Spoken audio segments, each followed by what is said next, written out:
version of Toothless for the live-action movie was a real challenge.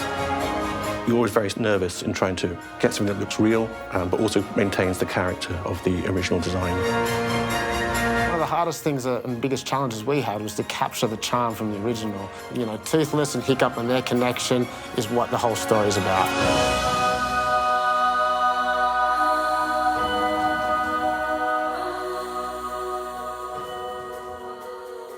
My first engagement and my first meeting with Dean was actually before the film was greenlit. It was more of a development test project to see whether Toothless, the lead dragon, whether he could be translated from being an animated character to a live-action character and feel authentic.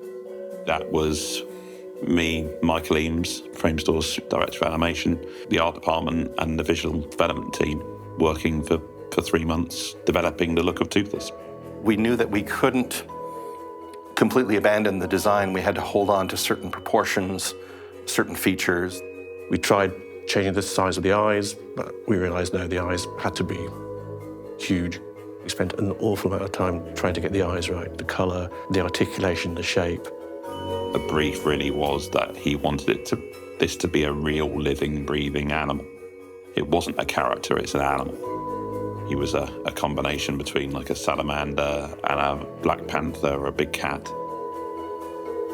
Some of the first tests we did at the beginning was trying to capture Toothless in the cave and those iconic moments when he did meet Hiccup. We'd animate those out so we could show them to Dean, and that educated everything about the characters. So you're not just going from concept image to model to animation, you're going back and forth and finding the character through form as well. We had to sort of like take in mind like his internal structure and sort of building him from the inside out, and everyone at Framestore, the modelers, did an incredible job like building the skeleton and the muscle.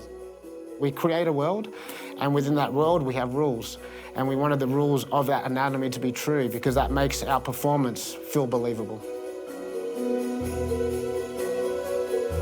The key to the whole movie is the relationship between Hiccup and Toothless. So it was really important to Dean that there's not be just like a tennis ball or like a cardboard cutout that we told the actors to look at.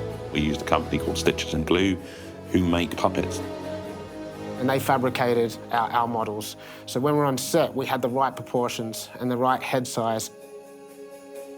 Suddenly it felt special to have the dragon right there, but then having these very talented puppeteers now give that foam head personality was invaluable. There was a scene partner in those moments.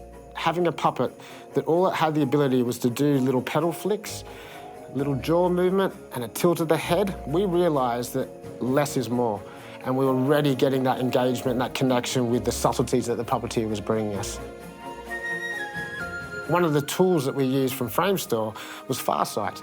So we had animation performance that we'd done in-house, that we had on set, where we used the iPad, where I could show the performers, I could show the puppeteers, I could show the cinematographers what we've already planned out, so they could frame it correctly, the puppeteers could see the timing of what we've already established. Really helped the performance of the actors. They could see the character come to life in front of them. They were able to envisage the space it occupied. And it just gave everyone on set a sense of like, oh, this is gonna be magical, it's gonna be beautiful. One of the first briefs that Dean gave us was he wanted the audience to watch Toothless and Hiccup and see their pet dog and cat. When you feel that love and the connection, that tentativeness, was really our challenge. So we really lent on real life and seeing how we could find that in animalistic behaviors and mannerisms. It's iterative. You know, we would start to look at shots in early blocking. Is the idea there? What needs refining? What's way off? But in general, I found everybody understood what we were going for. Toothless had to be endearing so that everyone fell in love with him. And I think it's just, you know, being in the hands of very talented, intuitive, veteran animators who know what they're doing, and you recognize Toothless, you see that performance, you see that personality, and yet you believe that creature is in this space. Toothless is a beloved character, so there was a lot of responsibility in making sure that it worked.